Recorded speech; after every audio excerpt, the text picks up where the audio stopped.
Alright, so this video is about TryThis2. Some people are having troubles with it, getting it to load. And so I'm just going to click on it right now. And you can't quite see it just because what you see in the video here is the area it's going to load up in. So click. Alright,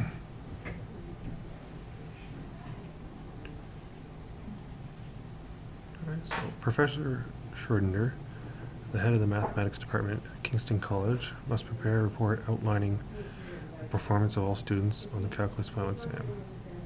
Professor Schroeder decided to include graphs and stats in his report. So here's a graph. Right? Must have a lot of students because it fits nicely, as we know from the TryThis1. Statistics is a branch of mathematics that deals with the collection, organization, and interpretation of data. Data is collected from a population or a sample. This table shows the distribution of marks for all 200 calculus students at Kingston College. A perfect mark is 100. The size of this raw data table makes analyzing the data difficult. Professor Schroeder organizes the data so that it is easier to interpret.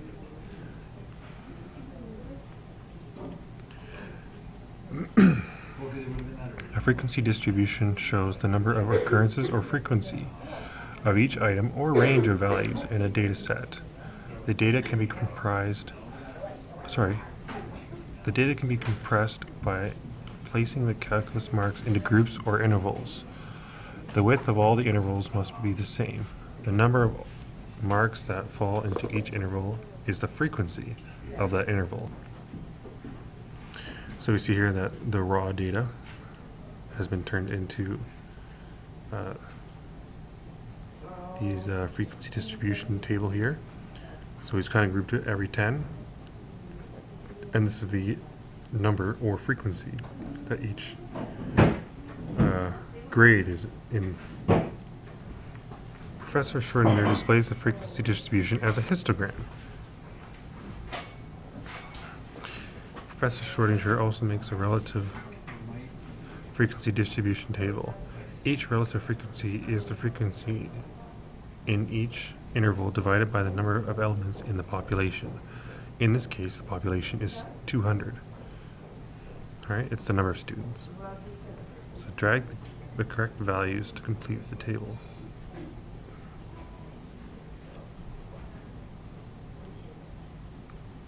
So 46.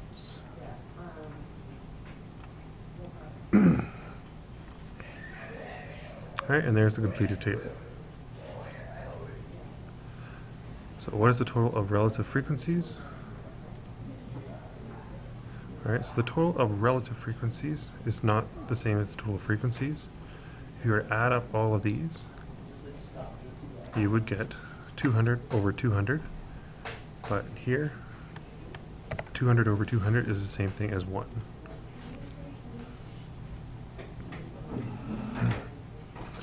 Total relative frequency is 1.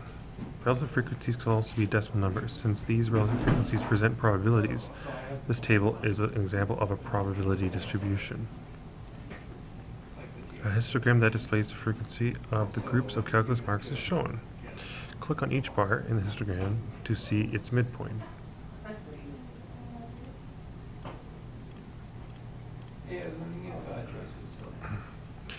A frequency polygon is formed when the midpoints at the tops of the bars are connected and the resulting graph is joined to a horizontal axis. Click on the histogram to see the frequency polygon.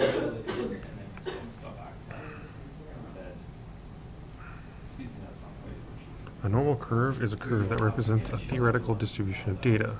The curve is bell-shaped and symmetric. The distribution of the calculus marks would resemble a normal curve. Suppose the number of marks were increased and the class interval was decreased. The histogram and its frequency polygon would approach a smooth curve.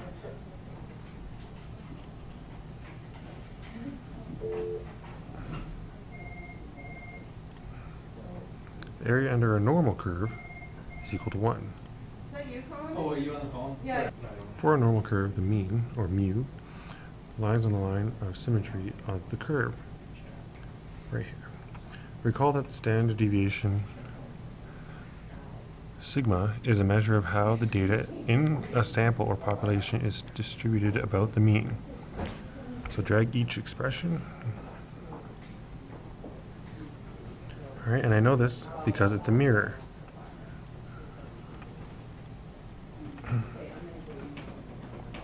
Professor Schrodinger also includes an analysis of a 20-question multiple-choice midterm exam that the Kingston College students wrote. Assume that the results are normally distributed with a calculated mean of 10.19 and a standard deviation of 3.12.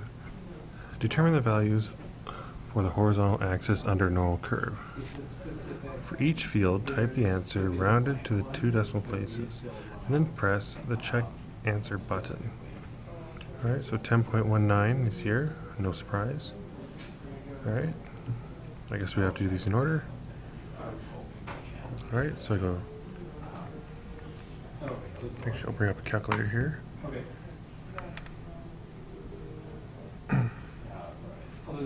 Okay, so I got 10.19, and because I have to fill this one in first, I'm going to subtract 2 times 3.12.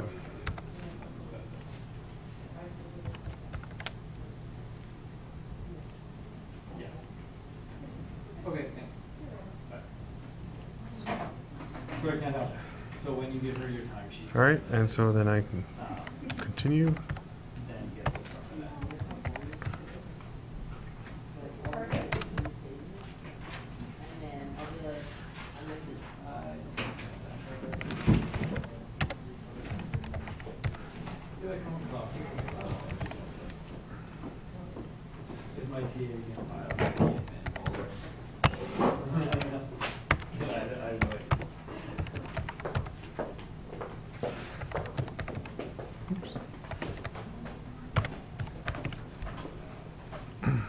There you go. How many marks fall within the 1 standard deviation of the mean? Alright, so we have the mean here. We have the marks for 1 standard deviation. We have 7.07 and 13.31. They're asking for how many. So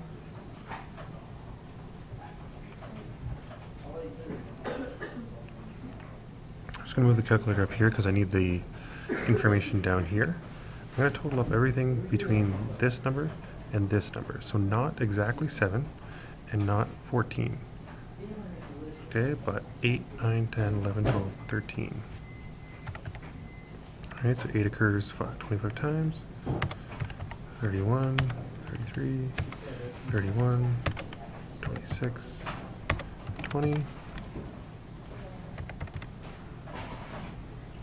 And there you go. Alright, I imagine there are some that probably are like 7.1, 7.2, but from this data we don't know that. Alright, so you can't infer, you can't add half of the 7s, you just have to add everything exactly between these two. Alright, so now we're going to look at how many marks fall within 2 standard deviations. Alright, so here's 2 standard deviations below, here's 2 above. Alright, and so because it's 3.95, we're not going to add 3 and add its 2 frequencies, we're going to start at 4. Alright, so we're going to total up all the frequencies, not the scores. Okay, so 5 plus 8 plus 12 plus 18 plus 25 plus 31 plus 33 plus 31 plus 26 plus 20 plus 13 plus 8 plus 5, and we're going to stop there.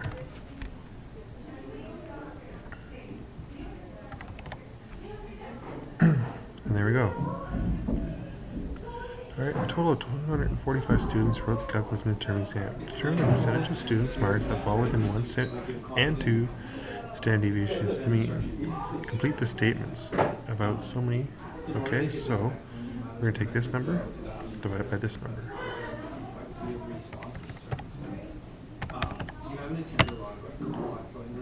Times it by 100%. Alright, so 67. So, like I would say it's here. Like a couple minor errors. but nothing that's like jarring. So that would be 4.5. Maybe I have to go 0.7.